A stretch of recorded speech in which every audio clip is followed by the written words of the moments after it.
உரையாற்ற தலைவர் எழுச்சி தமிழர் வந்திருக்கிறார். ஆகையால் இந்த கூட்டத்தில் வருகை தந்திருக்கின்ற அதிகாரத்தை அமர வைத்த எழுச்சி தமிழர் உள்ளிட்ட அனைவரும்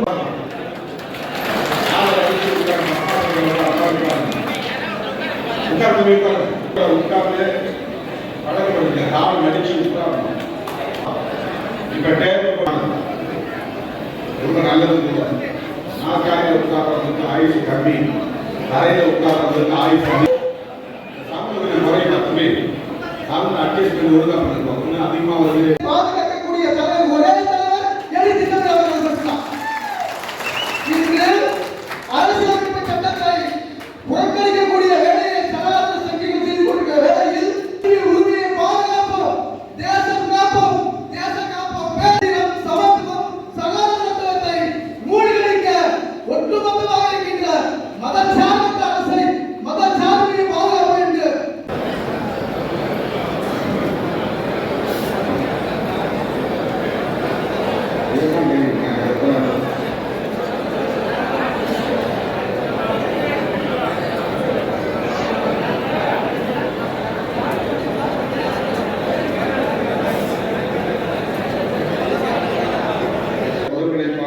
துரை ரவிக்குமார், ஏசி பாவரசு வேண்டுகிறேன்.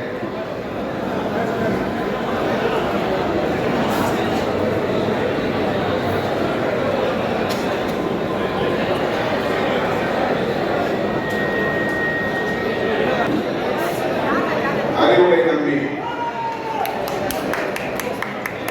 மோ செந்தில்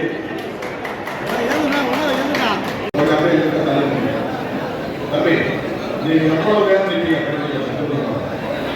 அதே உட்கார்ந்து நம்ம இடம் நம்ம அரங்கத்தான். இந்த அரசியலை பேசுவதற்கு, கையெழுப்பதற்கு, முன்னெடுப்பதற்கு எது முக்கியமான உந்து சக்தியாக இருந்தது அதுவும் நமக்கு தெரியும். வக்ஃபு திருத்த சட்டம் அறிமுகப்படுத்திய போதே நாம் விடுதலை சிறுத்தைகள் கட்சியின் சார்பில் கடும் எதிர்ப்பை பதிவு செய்தோம். எதிர்கட்சிகள் அனைத்தும் இச்சட்டத்தை அறிமுகப்படுத்துகிற போதே கடுமையாக எதிர்ப்பு தெரிவித்ததன் அடிப்படையில் அதனை நாடாளுமன்ற கூட்டுக்குழுவின் விசாரணைக்கு அனுப்பி வைத்தார்கள். ஆக மக்களவையில் எதிர்ப்பு தெரிவித்தோம், கூட்டுக்குழுவில் நம்முடைய எதிர்ப்பை தெரிவித்தோம். பொதுவாக அரசியல் கட்சிகள் மாநாடு போட்டால் மாநில மாநாடு, 12வது மாநில மாநாடு, 10வது மாநில மாநாடு அப்படிதான் போடுவாங்க. சில பேர் முழு நிலவு மாநாடு போடுவாங்க. அதுல ஒரு பொலிட்டிக்கல் கண்டென்ட் இருக்காது. என்ன டாபிக், என்ன கண்டென்ட் அதனாலதான் என்ன பேசுறது தெரியாம பேசுறாங்க. தமிழ்நாட்டிலே ஒவ்வொரு மாநாட்டிலும் 1000 பொருளை விளக்கக்கூடிய தலைப்பை கொண்ட மாநாடுகளை நடத்துகிற ஒரே கட்சி விடுதலை சிறுத்தைகள் கட்சி தான். பார்த்தால் முஸ்லிம்களின் எண்ணிக்கை மிக மிக குறைவு. எல்லா தொகுதியிலும் சட்டமன்ற தொகுதி வாரியாக இருந்தாலும் சரி, நாடாளுமன்ற தொகுதி வாரியாக இருந்தாலும் சரி, இஸ்லாமியர்களின் வாக்குகள் என்பது ஒப்பீட்டளவில் இந்துக்களின் வாக்குகளை விட குறைவு. ஒரு சட்டமன்ற தொகுதிக்கு 10,000 20,000, சில தொகுதியில் 30,000 இருக்கலாம். ஒரு நாடாளுமன்ற தொகுதி எடுத்துட்டா 1 லட்சத்திலிருந்து 1.5 லட்சம் தான் இருக்கும். ஆனா வெற்றி பெறுவதற்கு 5 லட்சம் ஓட்டு இருக்கு. ஒரு நாடாளுமன்ற 2 நேரடியான போட்டி இருந்தால் 5 லட்சம் ஓட்டு இருந்தாலும் ஒரு நாடாளுமன்ற தொகுதி 5 லட்சம் வாக்குகள் இஸ்லாமிய சமூகத்திலிருந்து மட்டுமே பெற முடியுமா? பெற முடியாது. இருந்தவர்களுக்கு மட்டுமே பெற்றுவிட முடியுமா? பெற்றுவிட முடியாது. ஆகவே வாக்கு வங்கிக்காக அல்ல, தேர்தல் அரசியலுக்காக அல்ல, மத அடிப்படையிலும் நாம் வாக்கு கணக்குகளை போட்டு இதை அடையவில்லை. வக்ஃபு திருத்த சட்டத்தை திரும்ப பெற வேண்டும் என்பது நம்முடைய நிலைப்பாடு. அவரே எந்த மாற்றம் இல்லை. சிறுபான்மையினரை அச்சுறுத்தாதே, அவர்களுக்கு பாதுகாப்பு கொடு என்பது நம்முடைய நிலைப்பாடு. அதில் இரண்டாவது கருத்து இல்லை. ஆனால் அதையும் தாண்டி இந்த பிரச்சனையை நாம் நுட்பமாக கவனிக்க வேண்டியிருக்கிறது. சாதி அடிப்படையிலோ மத அடிப்படையிலோ மக்களை திரட்டி வைத்துக் கொண்டு வாக்கு வங்கியை உருவாக்கி வைத்துக் கொண்டு பேரம் பேசுகிற அரசியலை ஒரு குறிப்பிட்ட காலத்துக்கு மேல் செய்ய முடியாது. எத்தனை பேர் சினிமா ஸ்டார் வந்தால் கூட நமக்கு காம்படிட்டராக ஆக முடியாது. நமக்கு காம்படிட்டர்னா நமக்கு போட்டியாளர்களாக வர முடியாது. நம்ம கடமை வேற. நம்முடைய கடமை அவர்களால் காத்து பிடித்து நிற்க முடியாது. வேங்கவேல் பிரச்சனை ஏன் திருமாவளவன் திமுகவை எதிர்த்து கூட்டணி விட்டு வெளியே வரல, வேங்கவேல் பிரச்சனைக்கு என்ன ஆனார், என்ன செய்தார் அப்படின்னு சில பதர்கள், அரசியல் பதர்கள் கேள்விகளை எழுப்புகிறார்.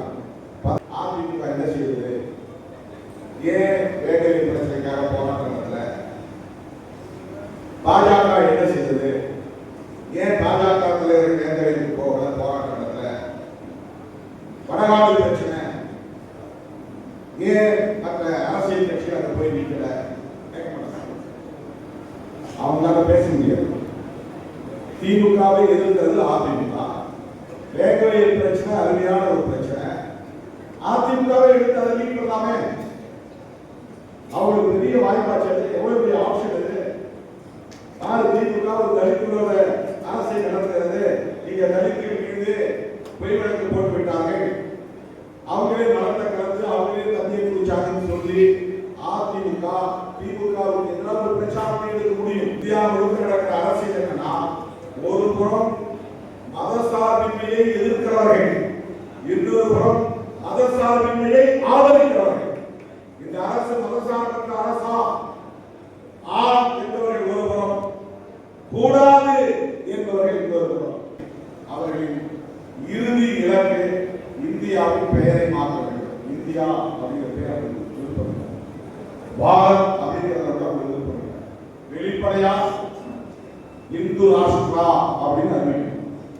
இல்லைன்னா இந்துஸ்தான், அது பாகிஸ்தான், இது இந்துஸ்தான். நீ முஸ்லீம்களுக்கு எதிராக தாக்குதல் நடத்துகிறாய் என்பது உண்மைதான் என்றாலும் அவன் ஏன் செய்யறானா, உன் ஓட்டுக்கு மேல போ அப்படின்னு சொல்றது மூலமா எல்லா இந்துக்களையும் நாம் பங்கப்பாடு செய்ய முடியும். 100%. அதுதான் பேச்சு. இவன் பெரும்பான்மையா இருக்கான், இவன் ஓட்டு போட்டா போக இருக்கும், ஓட்டு தேவையில்லை. இவ்வளவு வெளிப்படையா நாம வெளிப்படையா என்ன சொல்றோம்னா, பாஜகவுக்கு உறவில்லை, பாமகவுக்கு உறவில்லை, அந்த சமூகத்தோடு உறவில்லை. நான் சொல்றேன், வன்னியர் சமூகத்தோடு எங்களுக்கு உறவு உண்டு, நட்பு உண்டு, நல்லிணக்கம் உண்டு, நல்ல உறவு